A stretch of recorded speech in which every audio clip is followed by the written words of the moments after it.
नमस्कार विद्यार्थी मित्रांनो, मी वीर यासार, गणित चित्रकला निर्देशक ITI परभणी. तर आज आपण इलेक्ट्रिशियन, वायरमन आणि इलेक्ट्रॉनिक जे ग्रुप आहे त्या ग्रुप्समध्ये आपण त्या विद्यार्थ्यांसाठी एस्टिमेशन कसं तयार करायचं किंवा एस्टिमेशनचे कसे प्रॉब्लेम सॉल्व्ह करायचे याबद्दल माहिती घेणार आहोत. तर इलेक्ट्रिफिकेशन एस्टिमेशन म्हणजे इलेक्ट्रिशियन वायरमनच्या विद्यार्थ्यांसाठी एस्टिमेशन जे आपण वायरिंग करतो त्याचं एस्टिमेशन कसं काढायचं त्याबद्दलचे बेसिक स्टेप्स पाहणार आहोत. तर कोणतेही इलेक्ट्रिकल एस्टिमेशन करायच्या अगोदर आपल्याला काय करावं लागतं, वायरची साईज काढावं लागते, केबलची साईज आणि ॲल्युमिनियम कंडक्टर जो असेल त्याच्यात काय करावं लागतं, आपल्याला साईज डिसाईड करावं लागते, जी साईज ऑफ द वायर निश्चित करावं लागते. ठीक आहे. त्यासाठी मग काय करावं लागेल, ते साईज डिसाईड करण्यासाठी आपल्याला काय करावं लागेल, लेंथ ऑफ वायर किंवा जी साईज ऑफ द केबल आहे त्याच्या अगोदर काय करावं लागेल, तुम्हाला टोटल लोड किती आहे घरामध्ये तो काय करावं लागेल, निश्चित करावं लागेल, तो काय करावं लागेल, काढावं लागेल, कॅल्क्युलेशन करावं लागेल. तर घराच्या लोड किती आहे त्याच्यावरून तुम्हाला काय करावं लागेल, केबलची साईज निघेल, केबलची वायरची लांबी जी असेल ती सुद्धा काढावं लागेल. ठीक आहे. त्यानंतर तुम्हाला हे सुद्धा माहीत करावं लागेल की तो जो सप्लाय येणार आहे घरामध्ये तो सिंगल फेज सप्लाय आहे किंवा 3 phase supply, single phase supply आहे किंवा 3 फेज सप्लाय आहे हे तुम्हाला बघावं लागेल. ठीक आहे. तर एस्टिमेट करायच्या अगोदर काय करावं लागेल, तुम्हाला वायरची साईज आणि लेंथ ऑफ वायर हे कॅल्क्युलेट करावं लागेल, त्याचबरोबर वायरचा लोड कॅल्क्युलेट करावं लागेल, त्याचबरोबर वायरचा जो सप्लाय आहे सिंगल फेज आहे का 3 फेज आहे हे सुद्धा काय करावं लागेल, बघावं लागेल. ठीक आहे. त्यानंतर खालील पॉइंट काय करावं लागतात, कन्सिडर करावं लागतात किंवा ज्यावेळेस तुम्हाला वायरची साईज असेल कॅल्क्युलेशन करायचं असेल. तर फर्स्ट पॉइंट आहे आपला current carrying capacity, second point आहे व्होल्टेज ड्रॉप आणि तिसरा पॉइंट आहे परमिसिबल साईज. ठीक आहे. तर सगळ्यात पहिलं आपण काय करू, करंट बघू. तर करंट काय करतो आपलं घरातलं circuit is divided into sub circuit, म्हणजे main circuit is divided into sub circuit. जो मेन सप्लाय आहे, मेन सर्किट, मेन पॉवर जो इलेक्ट्रिसिटी बोर्डातून आलेला तो असतो मेन सर्किट सप्लाय. त्याच्यानंतर काय होतं, त्याचं सर्किटचं आपण सब सर्किटमध्ये डिवाइड होतं. डिव्हिजनमध्ये कसं रूम वाईज जर डिव्हिजन केलं, समजा हॉलचं सर्किट वेगळं राहील, किचनचं सर्किट वेगळं राहील, बाथरूमचं सर्किट वेगळं राहील, त्याचप्रमाणे स्टडी रूम जे असेल किंवा बेडरूम असेल यांच्या प्रत्येकाचं काय होईल, रूम वाईज तुमचं सब सर्किट तयार होईल. ठीक आहे. तर नॅचरली काय राहील, तुमचा मेन सर्किट मधला सप्लाय काय राहील, जास्त राहील कशाच्या, as compare to sub circuit. जे सब सर्किट असेल पेक्षा मेन सर्किट मधला करंट कसा असेल, जास्त असेल. तर based on current flowing through E circuit, म्हणजे प्रत्येक सर्किट मधून जाणारा करंट असेल त्याच्यावरून काय करावं लागेल, तुम्हाला ग्रुप्स आयडेंटिफाय करावं लागेल. म्हणजे एकाच बेडरूम मध्ये किचन मध्ये जर सारखेच करंट असेल तर हा काय झाला, तुमचा ग्रुप 1 झाला समजा थोडक्यात. किंवा हॉल आहे, हॉलमधून जाणारा करंट सबचं सर्किट वेगळं असेल तर त्याचं काय होईल, ग्रुप 2 होईल. ठीक आहे. ते कसं असेल, सारखा करंट वाहत असेल तर तुमचा ग्रुप कसा समजायचा, सारखा समजायचा. ठीक आहे. तर size of the wire is determined according to group. तर ग्रुपनुसार तुमची काय होईल, वायरची साईज डिसाइड होईल. ठीक आहे. त्यानंतर आपण बघू व्होल्टेज ड्रॉप. व्होल्टेज ड्रॉप तर वायरचा जी साईज असेल ते कॅल्क्युलेट करताना तुम्हाला व्होल्टेज ड्रॉप किती ते सुद्धा बघावं लागेल. व्होल्टेज ड्रॉप कसा असला पाहिजे सर्किटमध्ये, कमीत कमी इकॉनॉमिकल आणि परमिसिबल असला पाहिजे. व्होल्टेज ड्रॉप कसा असला पाहिजे सर्किटमध्ये, परमिसिबल आणि इकॉनॉमिकल असला पाहिजे. आणि व्होल्टेज ड्रॉप हे आपण ओहमच्या सूत्रानुसार किंवा ओहमच्या नियमानुसार कॅल्क्युलेट करतो. Voltage drop will be less if area of wire is more. जर वायरचा एरिया जास्त असेल तर व्होल्टेज ड्रॉप कमी असेल, वायरची एरिया कमी असेल तर व्होल्टेज ड्रॉप तुमचा कसा असेल, जास्त असेल. कशामुळं की resistance is inversely proportional to area. Resistance is inversely proportional to area, म्हणजे रेजिस्टन्स हे व्यस्त प्रमाणात असतो कशाच्या, वायरच्या जो एरिया आहे क्रॉस सेक्शनल त्याच्या असतो. ठीक आहे. तर व्होल्टेज ड्रॉप कसा असला पाहिजे, इकॉनॉमिकल असला पाहिजे, परमिसिबल असला पाहिजे. व्होल्टेज ड्रॉप आपण ओमच्या नियमानुसार कॅल्क्युलेट करतो. जर वायरचा रेजिस्टन्स एरिया जास्त असेल तर व्होल्टेज ड्रॉप कमी असेल, वायरचा एरिया जास्त असेल तर व्होल्टेज ड्रॉप कमी, वायरचा एरिया कमी असेल तर व्होल्टेज ड्रॉप जास्त. ठीक आहे. त्यानंतर तिसरा पॉइंट आहे मिनिमम परमिसिबल साईज. कमीत कमी अलाउड जी साईज असेल, तर वायरसाठी एक ॲल्युमिनियमचं वायर हे कमीत कमी ॲल्युमिनियमच्या वायरचा एरिया कसा असला पाहिजे, लेस दॅन 1.5 स्क्वेअर मिलीमीटर. म्हणजे कमीत कमी वायरची साईज जी असेल ती 1.5 स्क्वेअर मिलीमीटरपेक्षा कमी नसायला पाहिजे. आणि जर ती अंडरग्राऊंड केबल असेल तर area of conductor for 2 core cable, 2 core केबलसाठी वायरचा एरिया कसला पाहिजे, 6 स्क्वेअर मिलीमीटरपेक्षा कमी नसायला पाहिजे. 2 कोअर केबलसाठी 6 स्क्वेअर मिलीमीटरपेक्षा एरिया कमी नसायला पाहिजे. आणि जर तुमचे 3.5 कोअर केबल असेल, 3.5 कोअर केबल असेल तर एरिया ऑफ कंडक्टर कसला असला पाहिजे, इक्वल टू 50 स्क्वेअर मिलीमीटर किंवा त्यापेक्षा जास्त. ठीक आहे.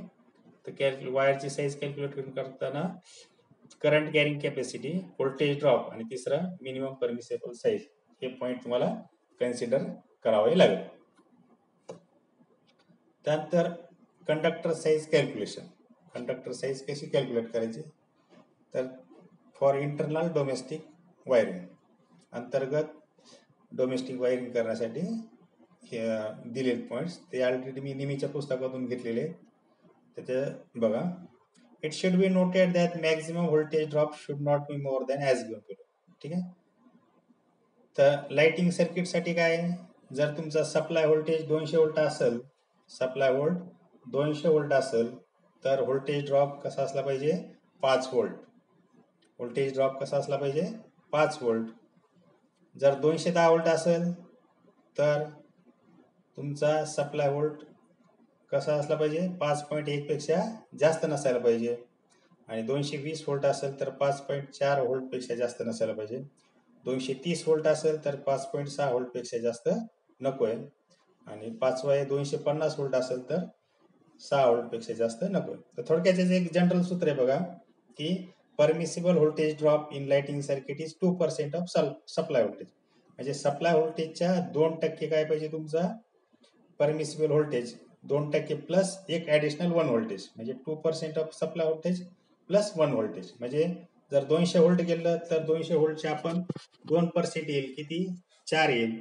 4 आणि 1 आपला ॲडिशनल व्होल्टेज, 4 आणि 1 5. म्हणून एक एक्झाम्पल 1 मध्ये दिलेलं बघा, 200 व्होल्टसाठी 5 व्होल्ट आलेले आहे. त्याचप्रमाणे जर सप्लाय व्होल्टेज तुमचा 250 व्होल्टेज असेल तर 250 व्होल्टेजच्या 2% म्हणजे किती, 250च्या 2% 5 व्होल्ट प्लस आपला ॲडिशनल 1 व्होल्ट, असे किती आले आपलं 6 व्होल्ट. म्हणजे लाईट सर्किटसाठी तुमचा कसा असला पाहिजे supply voltage, not more than 2% of supply voltage plus 1 voltage. आणि हे जर आपलं इंडस्ट्रियल लोड असेल औद्योगिक क्षेत्रामध्ये तर मॅक्झिमम व्होल्टेज ड्रॉप कसा असला पाहिजे, इक्विपमेंट किंवा मोटरसाठी 5% ऑफ द सप्लाय व्होल्टेज. म्हणजे सप्लाय व्होल्टेजच्या 5% पेक्षा जास्त नको. जे इंडस्ट्रियल म्हणजे इक्विपमेंट असेल, मोटर असेल, इक्विपमेंट असेल तर त्यासाठी सप्लाय व्होल्टेज कसा असला पाहिजे, not more than 5% of supply voltage. ठीक आहे. ते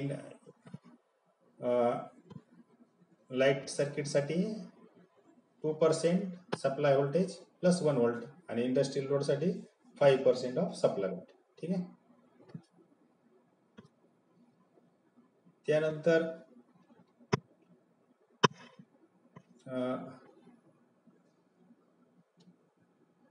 पुस्तकातलंच आहे, नेहमीच्या पुस्तकातलं काय काय पॉईंट डिसाईड करावं लागतात. After deciding the type of wiring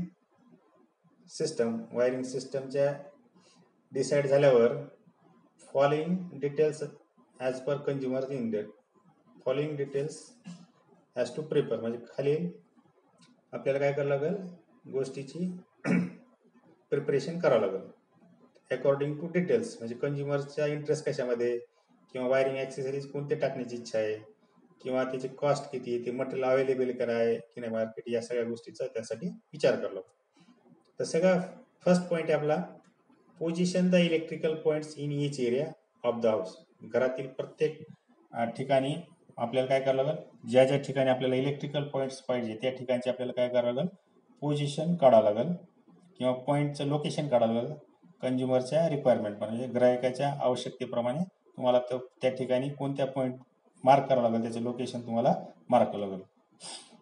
त्या लोकेशननुसार तुम्हाला काय करावं लागेल, त्याचा इलेक्ट्रिकलचा प्लॅन बनावा लागेल त्या बिल्डिंगचा किंवा त्या घराचा.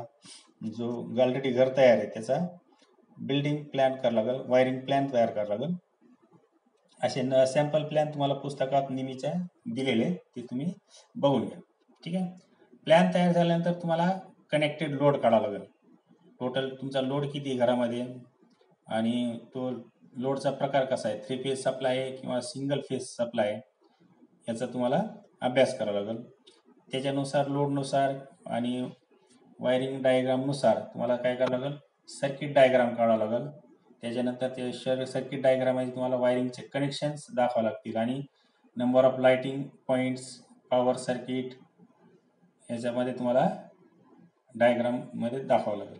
त्यानंतर electrical list 5 number electrical list, electrical accessories असेल ते कशी खरेदी करावं लागेल, त्याची यादी करावं लागेल तुम्हाला. त्यानंतर calculate different sizes of cables, केबलच्या साइजेस, त्यानंतर लांबी, केबलची लांबी आणि number of cables in each circuit, म्हणजे प्रत्येक सर्किटमध्ये तुमच्या केबल्सचे किती रन होणार आहेत, त्याच्यामध्ये व्होल्टेज ड्रॉप किती असणार आहे, याच्यानुसार तुम्हाला काय करावं लागेल, वायरची लांबी आणि वायरची साईज कॅल्क्युलेट करावं लागेल. त्यानंतर 7 नंबरचा पॉईंट बघा, calculate length of different size of baton. बॅटनचे साईज काढावं लागेल, पीव्हीसी केसिंग केपिंग काढावं लागेल किंवा पीव्हीसी काढावं लागेल. ठीक आहे. लोडवर आधारित तुम्हाला काय करावं लागेल, या सगळ्या गोष्टीचं कॅल्क्युलेशन करावं लागेल, साईज कॅल्क्युलेट करावं लागेल, क्वांटिटी कॅल्क्युलेट करावं लागेल. प्रत्येक सर्किटमध्ये जाणाऱ्या केबल्स किती आहेत, व्होल्टेज ड्रॉप किती आहे, त्याच्यानुसार तुम्हाला केसिंग कॅपिंगची संख्या काढावी लागेल. ठीक आहे. त्यानंतर तुम्हाला बाकीचे जे ॲक्सेसरीज आहेत लागणार आहेत ते म्हणजे स्क्रू आहेत, हार्डवेअरमध्ये स्क्रू, खिळे, जे की तुम्हाला इलेक्ट्रिशियन जॉब करण्यासाठी आवश्यक, वायरिंग करण्यासाठी. त्यानंतर बघा 10 नंबरचा पॉईंट आहे, कॅल्क्युलेट कॉस्ट ऑफ ॲक्सेसरीज, ॲक्सेसरीजच्या किमती काढावं लागेल. त्यानंतर बेस मटेरियल्स लाईक पीव्हीसी, म्हणजे सगळे जे साहित्य लागेल त्याच्या साहित्य जे असेल त्याची तुम्हाला काय करावं लागेल, प्राईस कॅटॅलॉगनुसार किमती काढावं लागेल. त्याच्यानंतर लेबर चार्जेस आहेत, इलेक्ट्रिशियनचे जे चार्जेस असेल ते सुद्धा कॅल्क्युलेट करावं लागेल. आणि हे सगळं कॅल्क्युलेशन केल्यावर परत टोटल कॉस्टच्या काय करावं लागेल, आपल्याला ॲडिशनल 5% तुम्हाला त्याच्यामध्ये खर्च ॲड करावा लागेल, जो की आपल्याला खर्च दिसत नसतो पण प्रत्यक्षात तो ॲड करावा लागतो. तर जी असेल, समजा तुमची कॉस्ट समजा 1000 रुपये असेल तर त्यात 5% ॲड केले समजा तर 1050 रुपये तुम्हाला वरचे 50 ॲडिशनल जे की हिडन कॉस्ट आहे ती दिसत नसते, अशा खर्च करण्यासाठी ती रक्कम तुम्हाला वापरावं लागेल. ठीक आहे. तर अशा पद्धतीने तुम्हाला एस्टिमेट करावं लागेल तुम्हाला. त्यानंतर टोटल कनेक्टेड लोड. ठीक आहे. तर समजा तुमच्या घराचा लोड आहे 2400 व्होल्ट दिलेला आहे उदाहरणामध्ये, आणि assuming total connected load is 2400 volt watt, आणि सप्लाय व्होल्टेज आपला 240 आहे. तर करंट किती याला असणार आहे तुमचा 10 अँपिअर, I = W/V सूत्रानुसार करंट किती असणार आहे तुमचा 10 अँपिअर. आणि याच्यामध्ये मग तुमचा सिंगल फेज सप्लाय असा ॲज्युम केलेला आहे आणि पॉवर फॅक्टर किती आहे 1, युनिटी म्हणजे 1. तर अशा कंडिशनसाठी 10 अँपिअरसाठी तुमचा कॉपर केबलची साईज काय लागणार आहे, 3 core 3/0.0036 selected for main board connection which can safety carry 10. 10 अँपिअरचा तो करंट काय करू शकतो, कॅरी करू शकतो. ठीक आहे. तर कॉपरची साईज काय 3/0.0036. ठीक आहे. तर याच्यावर आधारित आपण काय करू, आपण जे साधे गणित आहेत तुम्हाला परीक्षेमध्ये येण्यासारखे आहेत, जे नेहमीच्या पुस्तकात दिलेले आहेत त्याचे आपण कॅल्क्युलेशन करून. ठीक आहे. तर या ठिकाणी गणितामध्ये तुम्हाला टोटल वॅटेज काढायचं आहे. काय काय दिले बघा. Calculate total wattage in a room if 2 tubelights of 50 watt. 2 tubelight 50 वॅटचे आहेत. 2 फॅन्स ऑफ 80 वॅट. 2 पंखे 80 वॅटचे. 2 नंबर्स ऑफ लाईट पॉईंट 60 वॅटचे. 1 फॅन पॉईंट 60 वॅटचा आहे आणि 3 पिन सॉकेटचं एक पॉईंट आहे 100 वॅटचं रेटिंग आहे. ठीक आहे. तर या सगळ्याचं तुम्हाला काय करावं लागेल, वॅटेज काढावं लागेल. तर आपण वॅटेज कॅल्क्युलेट केलं. खाली बघा एक टेबल तयार केला. तुम्ही डायरेक्टली करू शकता. मी फक्त तुम्हाला समजण्यासाठी टेबल केला. ट्यूबलाईट किती आपल्याकडं 50 वॅटच्या 2 आहे. 50 गुणिले 2 किती झालं आपलं टोटल वॅटेज 100. फॅनचे किती 80 वॅटचे 2 फॅन म्हणजे किती झाले टोटल वॅटेज 160. 3 नंबर लाईट पॉईंटचे 60 वॅटचे 2 आहेत तर 120 वॅट. फॅन पॉईंट आहे 60 वॅटचा 1 60 वॅट आणि शेवटचा 5 नंबर 3 पिन सॉकेट आहे 100 वॅटचे 1 वॅट असं 100 वॅट. या सगळ्यांची बेरीज केली तर ती किती आली आपली 540 वॅट.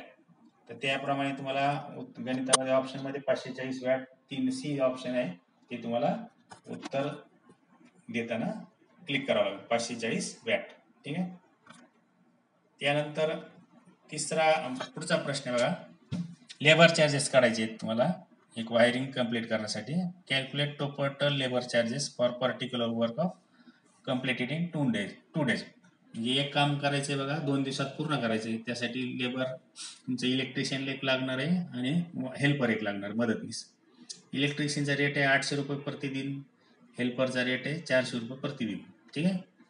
तर इलेक्ट्रिशियनला किती पैसे द्यावे लागेल 800 गुणिले किती दिवस काम करणार आहे तर 2 दिवस म्हणजे 1600 रुपये इलेक्ट्रिशियनचे. त्यानंतर हेल्पर 2 दिवस काम करणार आहे 400 रुपये रेट आहे त्याचा. 400 रुपये गुणिले 2 म्हणजे त्याचे 800 रुपये. अशी मिळून दोघांची बेरीज किती झाली 1600 आणि 800 2400. ते काम पूर्ण करण्यासाठी तुम्हाला किती लागणार रुपये लेबर चार्जेस 2400. त्यानंतर एक उदाहरण बघा. ज्यावेळेस आपण कम्प्युटर खरेदी करत असतो त्यावेळेस आपण काय करतो असेंबल करायचं असेल तर त्याला असेंबल करण्यासाठी आपल्याला हार्ड डिस्क लागते, मॉनिटर लागतो, SMPS, त्यानंतर कीबोर्ड माऊस इतर साहित्य लागत असतं. तर असे आपल्याला काय करायचे 10 कम्प्युटर असेंबल करायचे. ठीक आहे. तर त्या 10 कम्प्युटरसाठी तुम्हाला खर्च किती लागणार आहे ते तुम्हाला कॅल्क्युलेट करायचं. तर आपण पाहू सगळ्यात पहिले की 1 TB आपलं एका कम्प्युटरसाठी येणारा खर्च. हार्ड डिस्क तुमची आहे 4500 रुपयाची. मदरबोर्ड आहे तुमचा 7000 रुपयाचा. SMPS आहे तुमचा 2500चा. मॉनिटर आहे 6000चा. कीबोर्ड 1000 रुपये आणि इतर जे साहित्य आणि असेंब्ली करण्याचे चार्ज असे मिळून किती 6500. तर खाली दिलेले बघा एका कम्प्युटरसाठी होणारा खर्च किती आहे 27500 आलेला आहे. सगळ्यांची बेरीज केली तर किती आली ती 27500. असे आपल्याला किती कम्प्युटर तयार करायचे 10 कम्प्युटर. तर 27500 गुणिले 10,000 केले तर 2,75,000 तुमची काय झाली किंमत झाली. किती आली तुमची किंमत 2,75,000. ठीक आहे. तर टोटल कॉस्ट किती आहे 2,75,000. त्याचप्रमाणे तुम्हाला जर ECचं दिलंय calculate total cost of years ECs install in a college. आपल्या कॉलेजमध्ये इन्स्टॉल करायचे. तर कॉलेजमध्ये 40 रूम आहेत. 40 रूममध्ये प्रत्येक रूममध्ये एक EC टाकला आपण तर 40 EC ते झालं. त्यानंतर कम्प्युटर लॅबमध्ये किती आहेत 5 EC आहेत आणि कॉन्फरन्स हॉलमध्ये किती आहेत 5 EC. तर टोटल EC किती झाले आपल्याकडं 40 रूममध्ये 5 कम्प्युटर लॅबमध्ये 5 कॉन्फरन्स हॉलमध्ये असे टोटल नंबर ऑफ EC किती आहे 50 आहे. या प्रत्येक ECची किंमत आहे 30,000 रुपये. तर आपण 50 ECची किंमत काढली तर ती जवळजवळ किती येईल तुमची 15 लाख रुपये. ठीक आहे. तर 15 लाख रुपये तुमच्या टोटल ECची किंमत राहील. ठीक आहे. तर या ठिकाणी आपण आज संपवू. या एस्टिमेशन अँड कॉस्टिंग चॅप्टर इथंच संपवतो आपला. तर ह्याच्यावरचे जे न्यूमरिकल प्रॉब्लेम आहेत ते आपण काय करू MCQ म्हणून तुम्हाला प्रॅक्टिससाठी देतो. तर ते MCQ मध्ये तुमची मी गुगल लिंक देईल गुगल फॉर्मची. त्यावरून तुला क्लिक करून तुम्ही एक 20-25 प्रश्न तुम्ही सॉल्व करण्याची प्रॅक्टिस करा. ठीक आहे. अशा पद्धतीने आपला एस्टिमेशन आणि कॉस्टिंग हा चॅप्टर पूर्णपणे संपलेला आहे. ठीक आहे. धन्यवाद.